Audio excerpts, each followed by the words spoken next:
Commander Zalthor sat in his command chair and watched the empty space ahead. His 6 warships moved slowly through the outer edge of Vecron territory. Everything looked normal. Everything felt safe. For 300 years, the Vecron Empire had controlled this part of the galaxy. No one dared to challenge them. No one was stupid enough to try. The bridge was quiet except for the soft hum of machines. Zalthor's crew worked at their stations, checking sensors and reading data. It was boring work, but someone had to do it. They were looking for ships that didn't belong here. They were looking for anyone who broke the rules. But today, like most days, they found nothing. "Commander, I'm seeing something strange," the sensor officer said. His voice was uncertain. "There are energy readings in Sector 7. I've never seen anything like this before." Zalthor waved one of his arms in dismissal. "It's probably just a space anomaly. This area has them all the time. Keep watching it, but don't worry too much." The sensor officer looked at his screen again. His face showed concern. "Sir, it's getting stronger. Much stronger. This isn't normal." Before Zalthor could answer, the main screen in front of them filled with bright light. Space itself seemed to tear open like paper. Energy poured out in waves. The light was so bright that everyone on the bridge had to look away. The ship's system started making warning sounds. Something big was happening. Then, as quickly as it started, the light disappeared. Where there had been empty space just moments before, a massive ship now floated. It was huge, maybe twice the size of Zalthor's flagship. The hull was dark gray, almost black. The design was strange, with sharp angles and smooth surfaces. Strange symbols covered the sides. Weapon ports dotted the hull like stars in the night sky. It looked dangerous. It looked powerful. "What is that thing?" Zalthor demanded. His confidence was slipping away. In all his years of service, he had never seen a ship like this. "I don't know, Commander. It's not in our database. The hull is made of materials we can't identify. Our sensors can barely read it. It's like nothing we've ever encountered." Zalthor straightened in his chair. He needed to show strength. "Send them a message. Tell them they're in Vecron space without permission. Tell them they must submit to inspection immediately." The communications officer worked quickly, sending the standard warning message. They waited. Seconds passed, then minutes. The strange ship remained silent. No response came. It just hung there in space, completely still, as if their entire fleet meant nothing. "Sir, the ship is powering up. Energy readings are climbing fast. I think they're charging weapons." Zalthor felt fear creep into his chest, but he pushed it down. "Raise shields. All ships move into attack formation. If they want to fight, we'll show them what the Vecron Empire can do." His 6 warships surrounded the lone vessel, 6 against 1. The odds were good. But something about the stranger's silence bothered him. Why weren't they afraid? Why weren't they running? Inside the mysterious ship, Captain Jake Morrison stood on the bridge of the United Nations starship Endeavour. Around him, his crew worked calmly. They had trained for this moment. They had prepared for first contact with alien life. But nobody expected it to start with a confrontation. "Status report," Jake said. His voice was steady and calm. Lieutenant Ben Hayes looked up from his station. 6 hostile ships around us, Captain. Their shields are up. Weapons are ready. They're definitely not friendly." "Have they fired yet?" Jake asked. "No, sir, not yet. But they're getting ready to." Commander Kate Sullivan walked over to stand next to Jake. She was his second in command, his right hand. "What are your orders, Captain?" "We can handle them easily. Our weapons are way more advanced than anything they have." Jake studied the alien ships on the screen. He thought about all the training, all the discussions about how first contact should happen. The politicians and admirals had argued for months about the right way to meet aliens. None of their plans included getting threatened the moment they arrived. "No one fires unless I give the order," he said firmly. "We came here to explore and learn, not to start a war. But if they force us to fight, we'll show them what humans can do." On the sensor display, one of the alien ships was moving closer. Its weapons glowed with building energy. The aliens were about to make a big mistake. They were about to learn that judging someone by appearance was dangerous. They were about to discover that humanity was not weak. Jake watched the alien ship approach. He could see the weapon ports opening. He could see the energy building up. They were going to fire. The decision was being made for him. "Prepare defensive systems," Jake ordered quietly. "And get ready to return fire. Disable only. I don't want to kill anyone if we don't have to." Kate nodded and moved to her station. The crew worked quickly. fingers moving over controls. The Endeavor was ready. It had been ready since the moment it appeared in this system. Now it was time to show these aliens that humanity deserved respect. The alien commander on the other ship gave the order. A bright bolt of plasma shot from his ship toward the Endeavor. It was meant as a warning shot meant to scare them, but it never had the chance to miss. The plasma bolt hit the Endeavor's hull directly and simply vanished. The energy scattered like water hitting a rock. The human ship didn't even shake. There was no damage at all. Zalthor stared at his screen in disbelief. That shot should have at least burned their hull. It should have left a mark. But the ship looked exactly the same as before. It was as if his most powerful weapon was a child's toy. What just happened? He shouted. Why didn't that do anything? His weapons officer was frantically checking his systems. I don't know, sir. The energy just disappeared. Their hull must be made of something incredibly strong, or they have shields we can't even detect. Jake Morrison let out a slow breath. They fired first. That makes this self-defense. Lieutenant Hayes, disable their weapons. Minimum force. Let's teach them a lesson without killing anyone. Yes, sir. Firing railguns now. The Endeavor's main weapons came to life. Humanity had developed kinetic weapons that could shoot projectiles at incredible speeds. The tungsten rounds flew out, moving so fast they were invisible. They crossed the distance in less than a second. The alien flagship's shields lit up bright as the first round hit. Then the shields collapsed completely. The second and third rounds punched through the hull with perfect accuracy. They destroyed weapon systems and damaged engines. But they didn't hit anything that would kill the crew. The entire attack lasted 3 seconds. Zalthor's bridge went dark. Emergency lights came on, casting red shadows everywhere. Alarms were sounding. His crew was shouting reports. Half his weapons were gone. His shields were destroyed. His ship was helpless, and he hadn't even seen what hit him. This was impossible. This was a nightmare. His entire worldview was crashing down around him. The Vecron Empire was supposed to be the strongest. They were supposed to be unbeatable. But this one ship had just proven that wrong in seconds. Zalthor's hands shook as he gripped the arms of his command chair. Around him, his crew worked desperately to restore power to their damaged systems. The emergency lights made everything look like a bad dream. But this was real. This was happening. One shot from the mysterious ship had crippled his flagship completely. Get me a damage report, he ordered. Trying to keep his voice steady, the damage control officer checked his screen. His face was pale with shock. Commander, we've lost all primary weapons. Secondary weapons are offline. Shields are completely gone. We still have life support and basic propulsion, but we're defenseless. Zalthor felt something he hadn't felt in decades. Fear. Real fear. The kind that made his blood run cold. This human ship, had taken him apart without even trying. What else could they do? All ships, open fire! He screamed into the communication system. Destroy that vessel. Use everything you have. The 5 remaining Vecron warships responded immediately. They unleashed every weapon they possessed. Plasma bolts filled the space between them and the human ship. Particle beams cut through the darkness. Missiles streaked forward with explosive warheads. It was enough firepower to destroy a small moon. It was enough to turn any normal ship into dust. The barrage hit the human ship from all sides at once. Explosions filled the view screen. For a moment, Zalthor felt hope. Maybe, just maybe, they had done it. Maybe they had destroyed this threat. But when the light cleared, the human ship was still there. It hadn't moved. It hadn't even tried to dodge. And it looked completely undamaged. Captain Jake Morrison watched the incoming fire with calm eyes. He had expected this. When you embarrassed someone in front of their crew, they tended to overreact. The aliens were throwing everything they had at his ship, but it wouldn't matter. Captain, recommend we show them our defensive capabilities, Kate said from her station. Jake nodded. Activate point defense systems. Let them see what they're up against. The Endeavor's automated defense grid came online. Hundreds of small laser turrets tracked every incoming projectile with computer precision. Missiles were shot down kilometers away from the hull. Each one exploded in a bright flash, but none got close to the ship.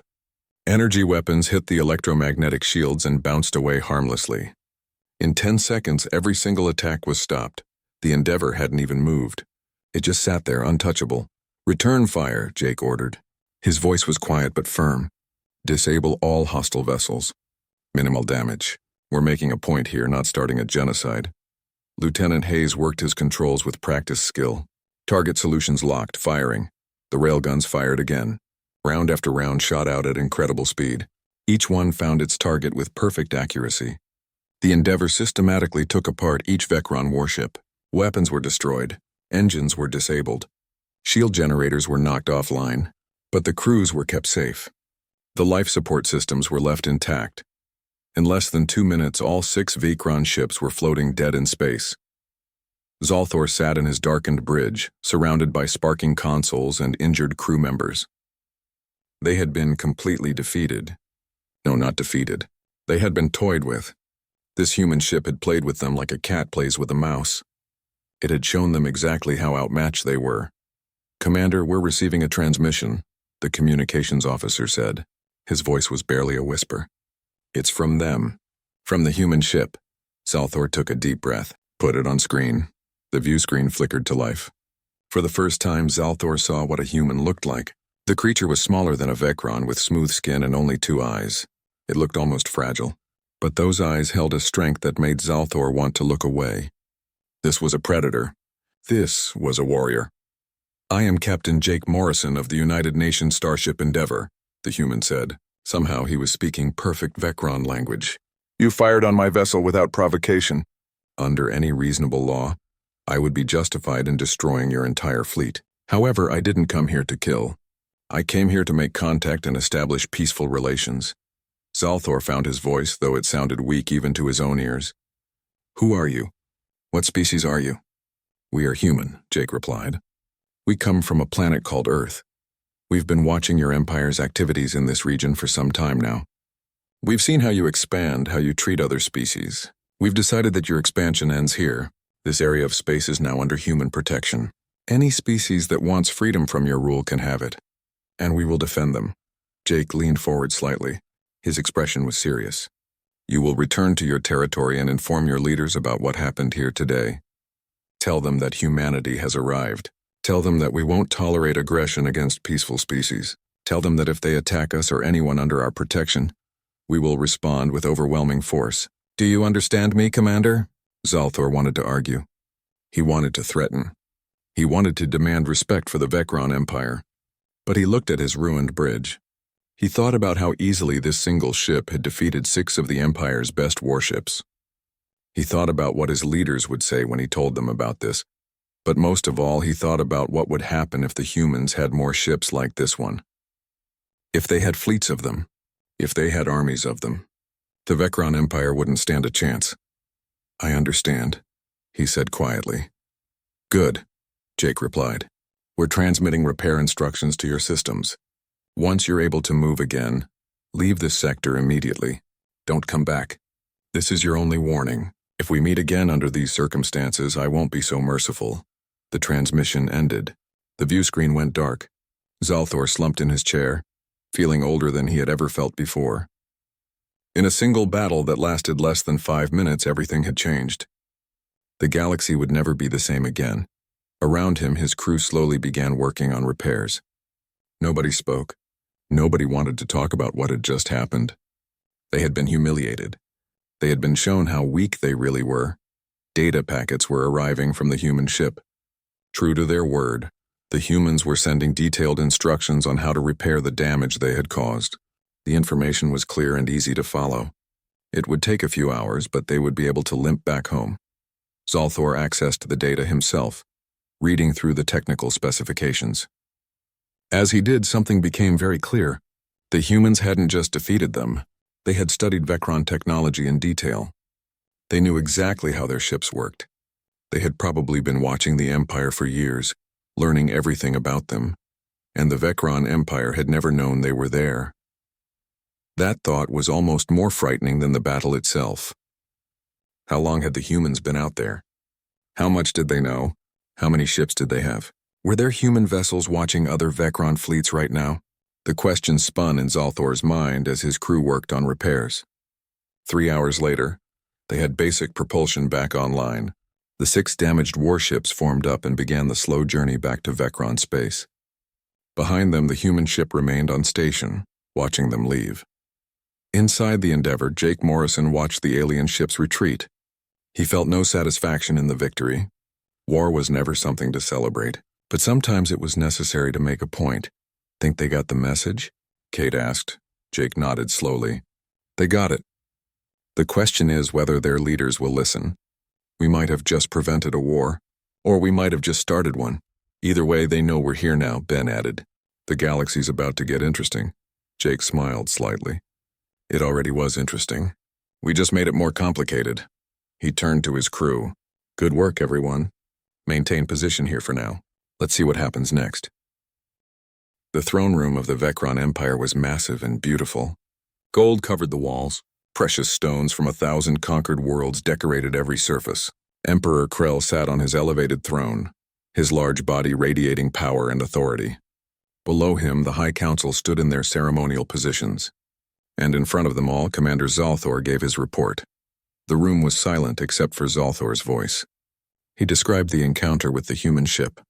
He told them about the weapons that passed through shields like they weren't there. He explained how his entire fleet was disabled in minutes. He spoke quietly, knowing how bad this all sounded. When he finished, the silence continued. Every member of the council was processing what they had just heard. Finally, Emperor Krell spoke. One ship, he said slowly. His voice was like thunder rolling across mountains. You're telling me that a single unknown vessel defeated 6 of our warships in less than 5 minutes? Zalthor kept his eyes down. Yes, Your Supremacy. Their technology is far beyond ours. I've brought the sensor logs. The data doesn't lie. These humans possess capabilities we've never encountered before. High Counselor Vex stepped forward. His robes rustled as he moved. This must be an exaggeration. Perhaps Commander Zalthor's fleet malfunctioned. Perhaps there was some error. No single ship could possess such power. Military Commander Rax, an old soldier with scars covering his armor, shook his head. I've reviewed the sensor data myself. It's accurate. These humans have military technology at least 50 years ahead of ours. Maybe more. Their weapons, their shields, their power generation. Everything is more advanced. Emperor Krell drummed his claws on the armrest of his throne. The sound echoed through the chamber. For 300 years, the Vecron Empire had been unstoppable. They had conquered hundreds of worlds. They had defeated every enemy. Their technology was supposed to be the best in the galaxy. But now a new species had appeared from nowhere and proven them wrong. What do we know about these humans? Krell demanded. Vex consulted his datapad. Very little, Your Supremacy. They came from a region we thought was empty. We never detected any advanced civilizations there. No faster than light travel. No sign of industrial activity. Yet somehow they developed this technology without us noticing. Or they came from somewhere else entirely. Rax suggested. Their ship appeared from nothing according to our sensors. Whatever technology lets them do that gives them a massive tactical advantage. They could strike anywhere and disappear before we could respond. Krell thought about this. A species that could appear and vanish at will.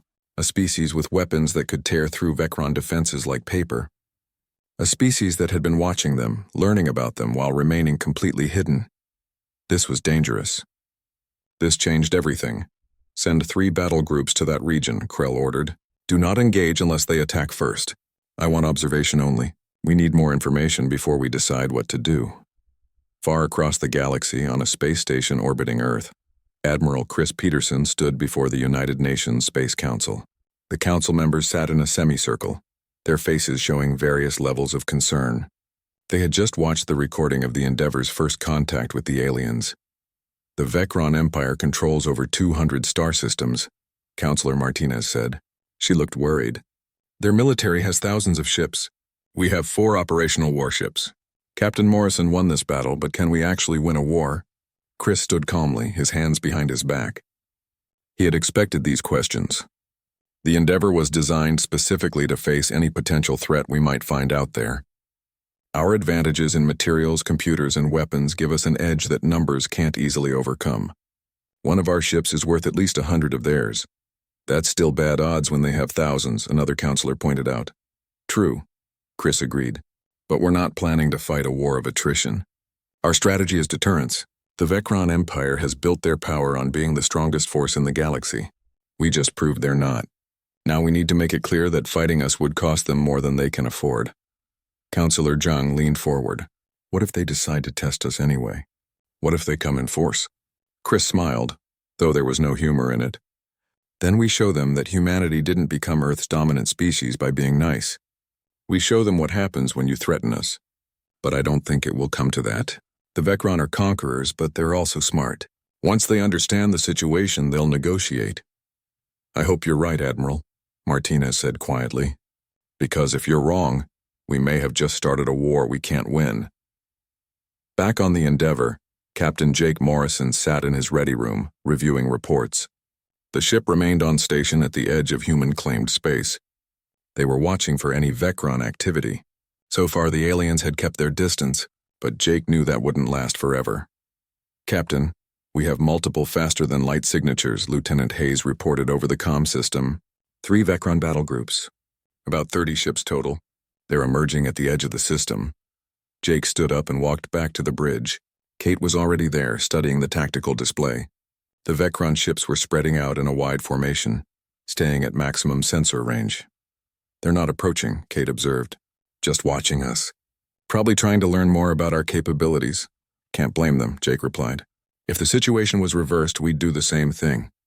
Maintain our position. Let them watch. Maybe they'll realize fighting us is pointless. For 3 days, the standoff continued. The Vecron battle group stayed at their distance, their sensors constantly scanning the Endeavour. Jake kept his crew at normal readiness. They didn't back down, but they didn't act aggressive either. They simply waited. On the 4th day, a single Vecron ship broke from the formation. It was smaller than the warships, with diplomatic markings on its hull. It broadcast peaceful intent codes as it slowly approached. Looks like they want to talk, Kate said. Jake nodded. Then let's talk. Open a channel. The view screen activated. A Vecron in elaborate robes appeared. His mandibles moved in what the computer translated as a formal greeting. I am Ambassador Kelvor, representative of Emperor Krell. I have been authorized to negotiate with you regarding the recent incident in this sector.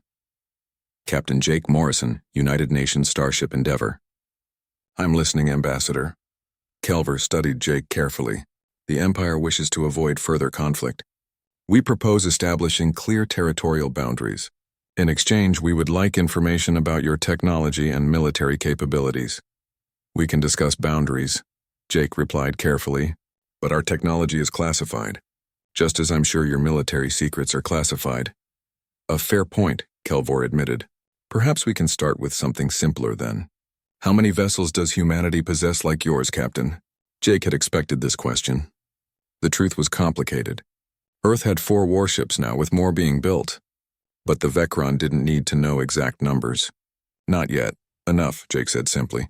Enough to defend our interests. Enough to protect species that ask for our help.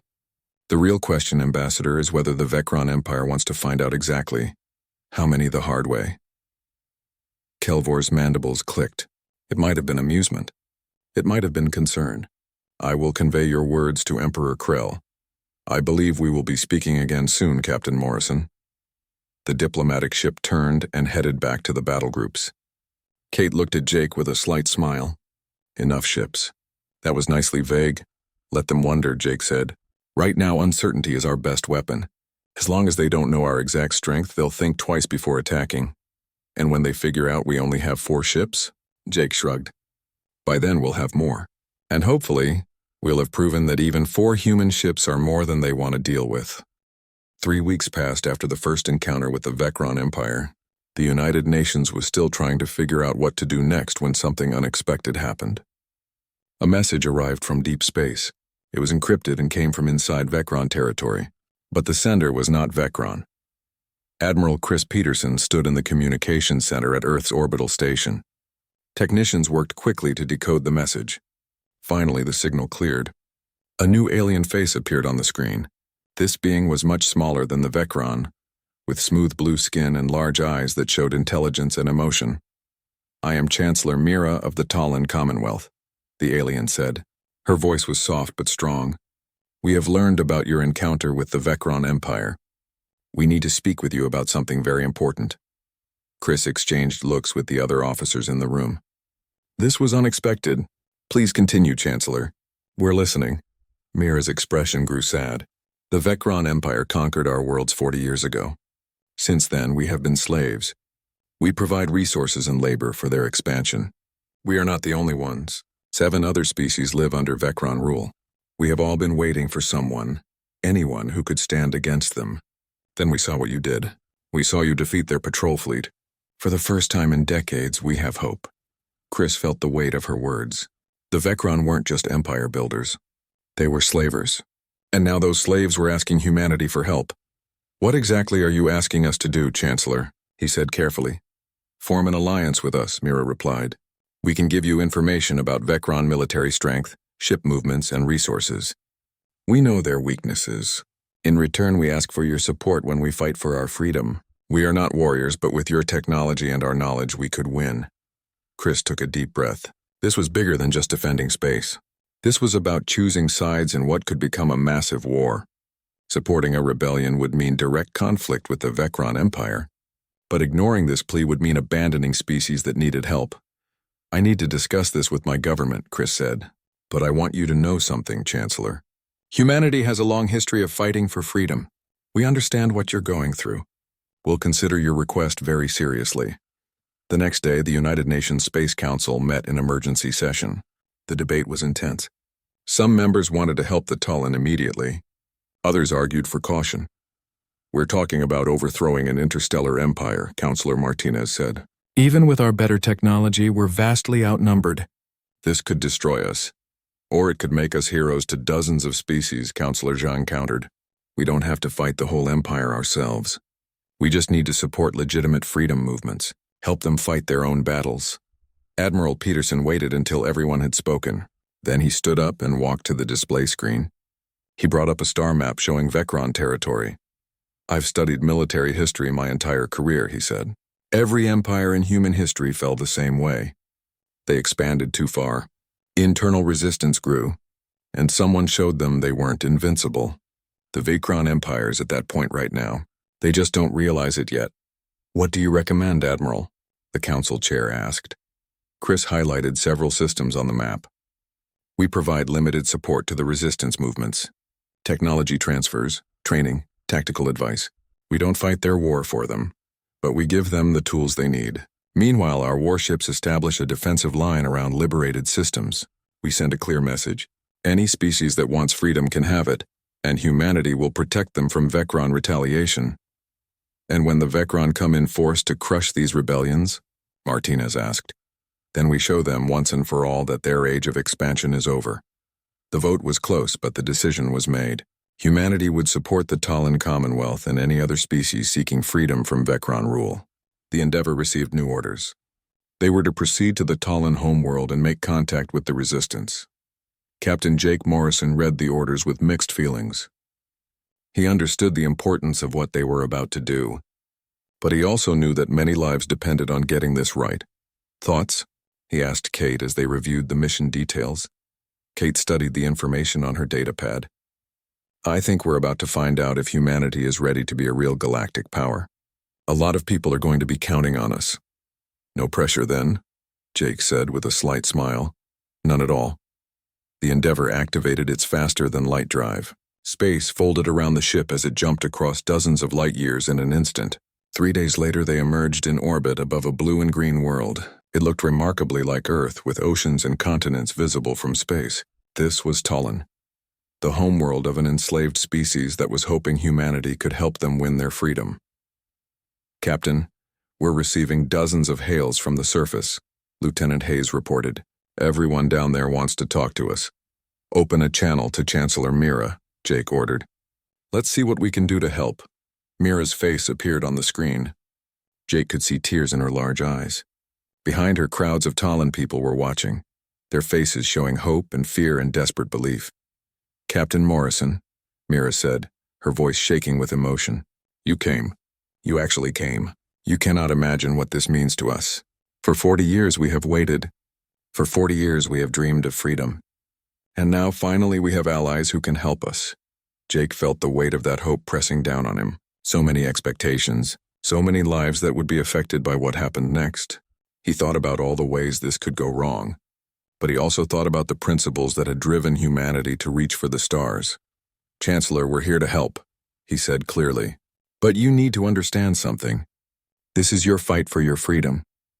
We can provide support, technology, and training. We can defend you if the Vecron try to retaliate, but you and your people need to be the ones who stand up and say you won't be slaves anymore. Are you ready for that? Mira straightened. Jake saw determination replace the tears. Captain Morrison, we have been ready for 40 years. We have prepared. We have planned. We have trained in secret. All we needed was someone to believe in us and give us the tools. Give us those tools and we will show you what free people can do. Then let's get started, Jake replied. We have a lot of work ahead of us.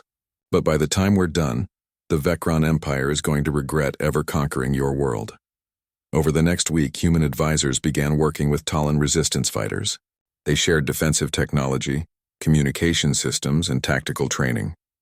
The Endeavor remained in orbit, a visible symbol that the Talon were no longer alone. And across Vecron space, other subjugated species watched and wondered. If the Talon could stand up with human help, maybe they could too. Maybe the age of Vecron dominance was finally ending. Maybe, just maybe, freedom was possible after all. The Vecron Imperial fleet gathered at the edge of the Talon system. 50 warships waited in formation, ready to crush the rebellion that had started on the former subject world.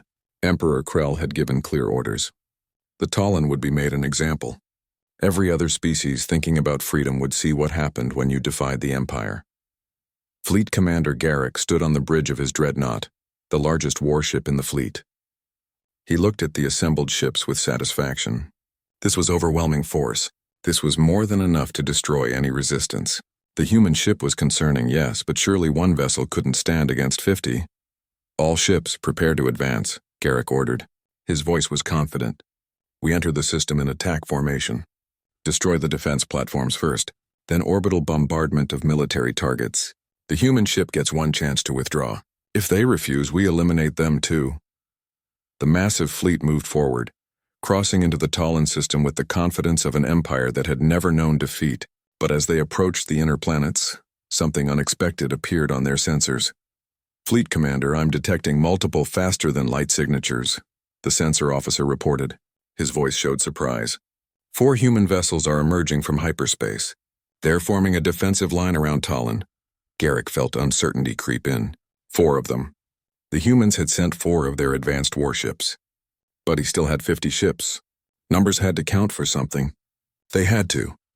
Maintain formation, he ordered, trying to sound confident. Continue advance. All ships prepare for combat. On the bridge of the Endeavor, Captain Jake Morrison watched the Vecron fleet approach. Next to his ship floated 3 other human warships. The Defiant, the Valiant, and the Guardian.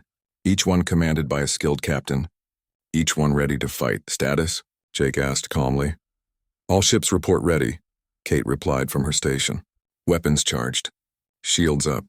Targeting solutions calculated. We're outnumbered 12-1, but our technology gives us the advantage.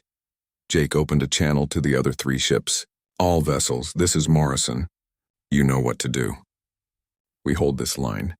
We protect the Talon.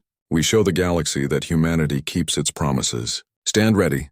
The Vecron fleet opened fire first. Hundreds of missiles and energy weapons launched toward the 4 human ships. It was the largest coordinated attack the Empire had ever attempted. Enough firepower to destroy an entire moon. The space between the fleets filled with deadly projectiles and beams of energy. The human ships didn't try to dodge. Their point defense systems activated instantly. Lasers tracked and destroyed missiles thousands of kilometers away. Energy shields deflected the plasma bolts and particle beams. The barrage looked impressive, but none of it reached the human vessels. Then the humans returned fire. The railguns on all 4 ships fired in perfect synchronization. Tungsten rounds accelerated to incredible speeds. They were too fast to see, too fast to track, too fast to stop. They crossed the distance in seconds and hit their targets with devastating accuracy. The first volley disabled 12 Vecron ships instantly. Shields collapsed. Hulls were pierced. Weapon systems exploded. The second volley crippled 18 more. The neat Vecron formation broke apart as captains desperately tried to evade weapons they couldn't even see coming. Garrick watched in horror as his fleet was systematically destroyed. Ships that had served the Empire for decades were reduced to floating wrecks in moments. His proud armada was being torn apart like paper in a storm. This isn't a battle, he whispered. This is slaughter. He grabbed the communications console. All ships, retreat. Fall back immediately. But it was too late for many. The human ships continued their precise assault. They targeted weapons and engines, not crew sections. They were disabling, not killing. But the result was the same. In less than 30 minutes, 23 Vecron warships were destroyed or disabled. The rest were fleeing as fast as their engines could carry them. The 4 human ships hung in orbit around Talon, completely undamaged. They hadn't even moved from their defensive positions. On the surface of Talon, millions watched the battle on view screens. They saw their oppressors driven away. They saw the impossible become real. Chancellor Mira stood in the planetary command center with tears streaming down her face. "They won," she breathed. "They actually won." Captain Jake Morrison opened a channel to the fleeing Vecron commander. His voice was calm but firm.